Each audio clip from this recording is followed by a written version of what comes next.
देने से ही पुरुषार्थ होता है साहब। संग्रह करने का नाम पुरुषार्थ नहीं है। इस संसार में धनियों की पूजा नहीं हुई है। इस संसार में धनवानों को नहीं पूजा गया है। इस संसार में जिन्होंने धन लगाया और धन लगा करके धन्य हो गए, इस संसार ने कीर्ति उन्हीं की गाई है। अपने धन से धन्य होना सीखो, धन्य हो जाओ। ईश्वर ने आपको धन दिया है तो धन्य बनाने के लिए दिया है कि तुम धन्य बनो। बाप ने सब कुछ दिया है तो सदुपयोग करने के लिए दिया है, दारू पीने के लिए नहीं दिया है। इसका सदुपयोग करो। बड़े बड़े लोग सब जमाई की तरह, ये सब जमाई की तरह भगवान के बहुत लाड़के हैं। उसने सब कुछ दिया है। और ये यदि गाय के लिए ना कर देते हैं, धर्म के लिए ना कर देते हैं, कथा के लिए ना कर देते हैं, तो फिर उस बाप को, जो ऊपर बैठा, उस बाप को बहुत दुख होता है। उसे दो, उसे लौटा दो। ये उसी का है ना, अपना है क्या? लोग पंचकोशी करने जाते हैं ना, तो पंचकोशी करने के पहले वहां बलदेव जी का मंदिर है उज्जैन में, तो बलदेव जी से बल लेते हैं।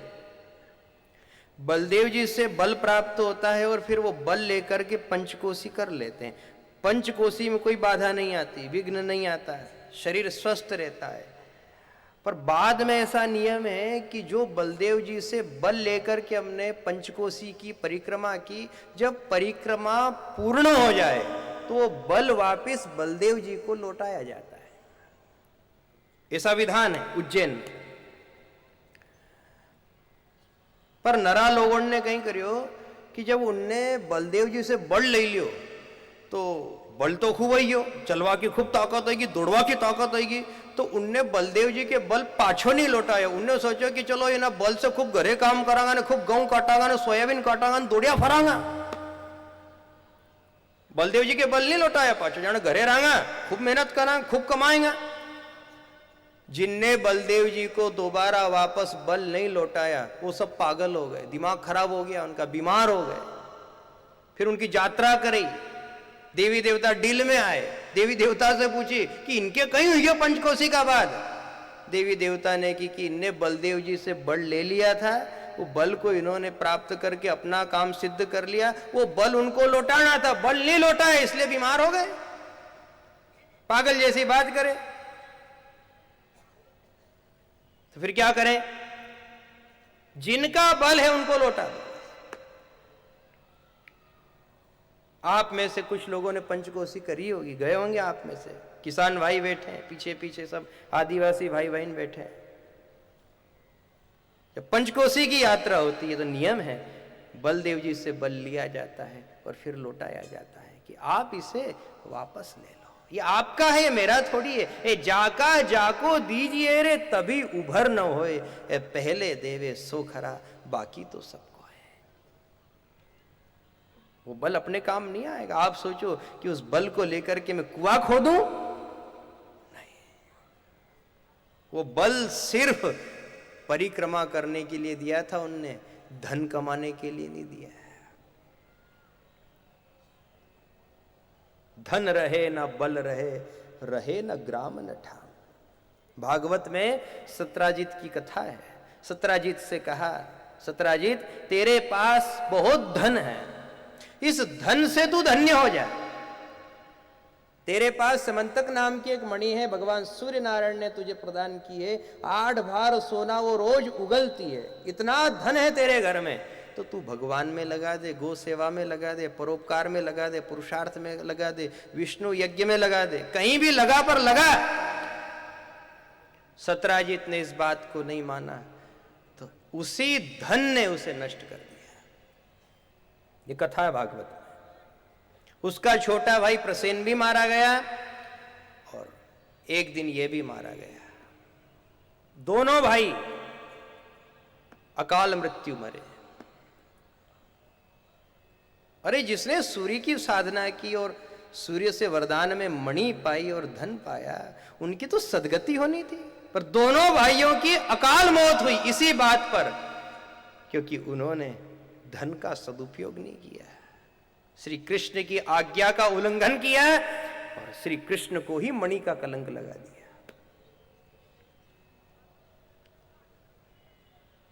जो लोग धन को मुट्ठी में लेकर के, मुट्ठी में बांध करके बैठे हैं और धन धन की बात करते हैं, वो ध्यान रखना, जब मृत्यु आएगी और जब शरीर छूटेगा उसका नाम होगा निधन।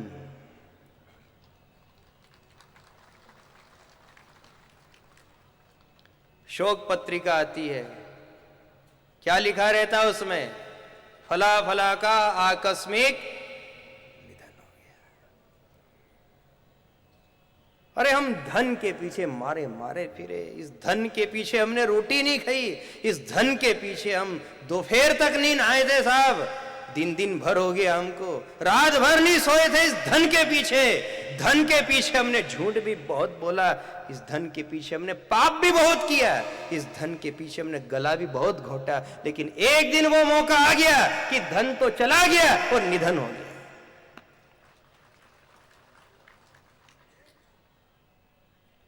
ये सत्राजित की कथा भागवत में इसीलिए है ताकि मनुष्य मात्र को इस बात का संज्ञान हो जाए कि भगवान का भजन करो, यही शाश्वत है, बाकी तो सारे संसार में जितनी भी चीज वस्तुएं हैं वो सब नश्वर है। ये सब नैमित्तिक प्रयोग है, इनका कोई ठौर ठिकाना नहीं है, सबकी अपनी अपनी आयु है, अपनी आयु को पूर्ण करके सब चले जाएंगे। धन की भी आयु है साहब, आप कभी यह मत कहना कि तन की ही आयु, धन की भी आयु है, सुख की भी आयु है। सुख भी मिलता है हमको तो उसकी एक आयु होती है कि वो 10 साल मिले कि 20 साल मिले कि 50 साल मिले, जब उसकी आयु पूरी हो जाती है तो सुख भी चला जाता है। आदमी के चेहरे से तेज चला जाता है, आदमी की श्री चली जाती है। जिस आदमी की गांव में पहले बहुत इज्जत थी तो इज्जत की भी उम्र होती है, जब तक उम्र थी खूब इज्जत रही उसकी, इज्जत की भी उम्र खत्म होती है तो इज्जत भी चली जाती है। सबकी उम्र है साहब, जो भी है यहां सब काल के ग्रास है, कोई नहीं बचेगा यहां। सत्यम परम धीमहि, एक ईश्वर का आधार, उसी की शरण और उसी का नाम, यही बचेगा साहब, बाकी तो कुछ नहीं बचेगा। ये हाय हाय हमें भटका रही है, हाय इतनी बढ़ गई है कि एक बार कोई ब्लड प्रेशर तो नाप देगा पर हाई कोई से नहीं नपेगी। डॉक्टर साहब के पास गए और उनसे कहा डॉक्टर साहब हमारी हाई नापी दो आप, तो डॉक्टर ने कहा कि हमारे भी हाई है, थारी कहीं नापूं या नहीं नपे साहब। शक्कर नपी जाए, यो नपी जाए, दूध नपी जाए, जो जो नापना सब नप जाए, पर हाय आज तक कोई से नहीं नपी। दुनिया में स्वार्थ चलता है, दुनिया में स्वार्थ चलता है और महलों से दशरथ चलता है। ये क्या है? ये हाय ही तो थी, और इस हाय ने हमें पागल कर रखा है, मदोन्मत्त कर रखा है।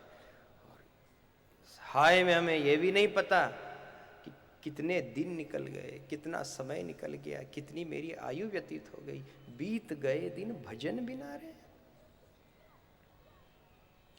याद ही नहीं रहा। घड़ी में देखा अरे शाम की 5:30 बज गई, अरे कांच में जाकर के देखा अरे दाढ़ी में भी सफेदी आ गई, मूछ में भी सफेदी आ गई, इतनी जल्दी जीवन चला गया, मुझे पता ही ना चला। ये हाय ही ऐसी होती है कि आप क्या दाढ़ी की और मूछ की और सफेदी की बात करूं, आंख मिचा जाएगी जब तक भी समझ नहीं पड़ेगी सा ऐसी हाय है। कि हाय ही ऐसी है। हम जिन जिन योनियों में गए उन योनियों में भी हमारी हाय रही, और खूब खूब बसेरा किया, अपना अपना घर बसाया, अपना घर जमाया, और जमा करके निपटे ही थे, और सोचा कि बस अब सुख भोगूंगा, इतने में मौत आ गई। मर गए मर जाएंगे, ये मर गए मर जाएंगे रे, कोई नहीं लेगा नाम, उजड़ गांव बसाएंगे रे, छोड़ बसंता गांव। ये गांव बसाया और सब व्यवस्थाएं की, नल की व्यवस्था, लाइट की व्यवस्था, बहुत अच्छा गेट बनाया, घर बन गए सबके अपने अपने, बसाया ही था और बसा करके निपटे थे कि इतने में कह दिया कि बस अब ये उजड़ गांव हो गया, खाली करो इसको। जब गर्भ में थे तो उजड़ गांव था, धीरे धीरे बसने लगा, पिंड बना, हड्डियां बनी, मांस और मज्जा बनी, रक्त बना, पिंड में प्राण आया, शरीर बनकर के तैयार हुआ। अब देखो ये बसेरा हो रहा है, धीरे धीरे धीरे धीरे गांव बस रहा है, घर बस रहा है। जैसे कोई घर में कोई टेबल ले आता है, कोई सोफा ले आता है, टीवी ले आता है, पंखा ले आता है, चूल्हा ले आता है, जो जो भी चीज वस्तु है लाता है और बसाता है, ठीक वैसे के वैसे धीरे धीरे धीरे धीरे 9 महीने में यह पिंड तैयार हुआ और इसमें प्राण आया, इसने जन्म ले लिया। फिर भी अभी काम अधूरा था। अरे मकान तो बन गया और वास्तु शांति भी हो गई, पर मकान मालिक कह रहा है कि अभी भी लाइट का कुछ काम तो बाकी है, अभी ठीक ठीक लाइट फिटिंग नहीं हुई है, अभी नल का काम भी बाकी है। जन्म हो गया, देखा कि अरे इसको तो दांत नहीं, कहा कि अभी अभी दांत लगाना बाकी है, अभी अभी थोड़ा समय लगेगा इसमें। 2-3 वर्ष में दांत भी बहुत अच्छे आ गए, मोती जैसे दांत आ गए, और आपको लगा बस अब ये गांव बस गया, ये घर बस गया। फिर धीरे धीरे समझ आई, धीरे धीरे शरीर में बल आया, खुद के पैर पर दौड़ने लगे, खड़े हो गए, कमाने लग गए,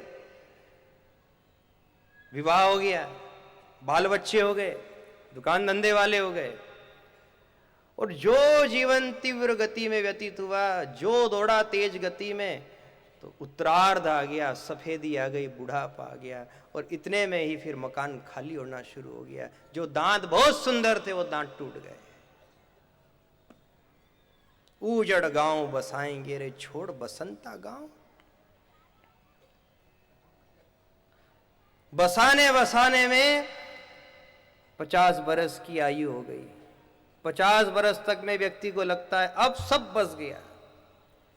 बेटे की भी शादी हो गई, घर में बहू आ गई, सबके अलग अलग मकान, सबके अलग अलग कमरे बन गए, सबकी अलग अलग दुकान हो गई, सबकी अपनी व्यवस्था। लगता है व्यक्ति को सब कुछ बस चुका है, अब मैं सुख ही भोगूंगा।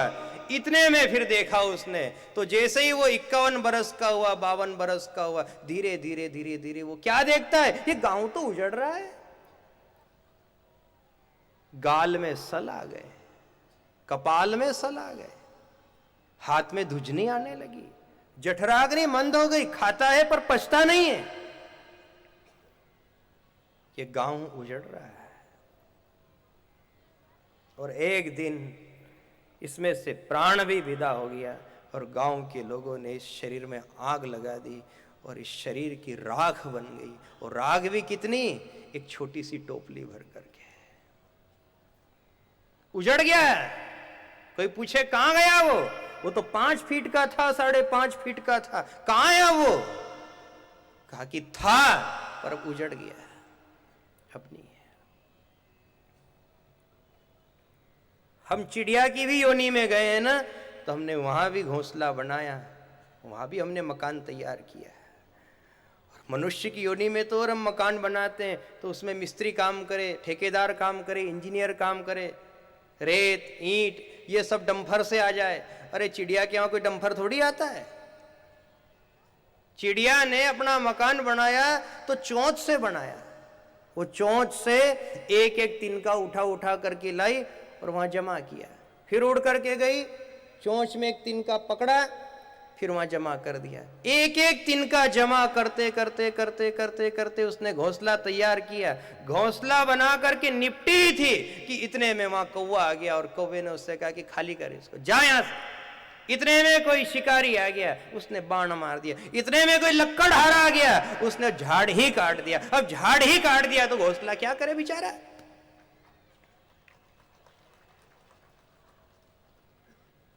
उसने चोंच से कितनी मेहनत की। आप और हम तो बस बैठे बैठे व्यवस्था देखते रहते हैं। लोग काम कर रहे हैं, मजदूर काम कर रहे हैं, मकान बन रहा है, कारीगर काम कर रहे हैं। बेचारी चिड़िया कह रही है कि मैं उड़ उड़ करके और तिनके इकट्ठे कर करके थक गई थी और बस बैठने की तैयारी की, अपने बच्चों को लेकर के आई, इतने में ही लक्कड़हारा आ गया। वो काल निरंजन पीसन लागा 1.25 लाख की घाणी, वो काल निरंजन पीसन लागा 1.25 लाख की घाणी। ये 9 भी पिस गए, 10 भी पिस गए 788, ये चढ़े काल की फांसी। वो लक्कड़हारा, वो काल कुल्हाड़ी लेकर के घूम रहा है, इधर बना करके निपटे तो काटने आ गया। सबके जीवन में यही हो रहा है। बसेरा कर रहे हैं बेचारे, पर ठिकाना कुछ भी नहीं है, कोई ठिकाना नहीं। अपने शरीर का भी ठिकाना नहीं है साहब, श्वास का भी ठिकाना नहीं है। इसीलिए कहा श्री कृष्ण शरणम मम, श्री कृष्ण शरणम मम, श्री कृष्ण शरणम मम। ये शरण ही शाश्वत है, बाकी तो सब झूठा पसारा है। ये सब तहस नहस होने वाले, सब नष्ट हो जाएंगे। जय श्री कृष्ण, इस नाम का आश्रय लो। आपसे कहा ना, मकान के ऊपर जय श्री कृष्ण लिखो, गाड़ी के ऊपर जय श्री कृष्ण लिखो, और जिह्वा में भी इस नाम को स्थापित कर लो, जय श्री कृष्ण। हे भगवान, तू जब तक रखे हमें मौज में रखना, और तेरे इस संसार का हमें वो आनंद देना जो ऋषि मुनि और महात्माओं ने प्राप्त किया। हमें रावण और कंस जैसा भोग नहीं चाहिए, हमें उनके जैसी सेना और उनके जैसा बल भी नहीं चाहिए, हमें बाणासुर जैसी 1000 भुजा भी नहीं चाहिए।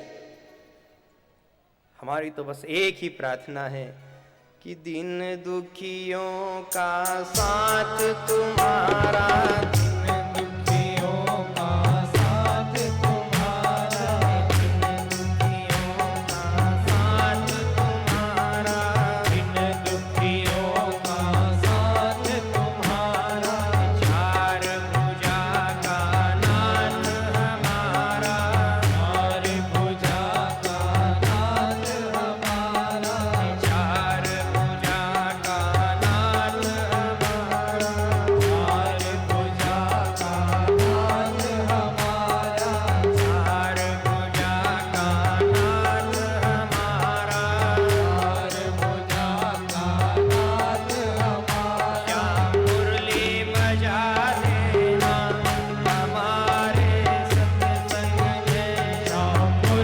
बजा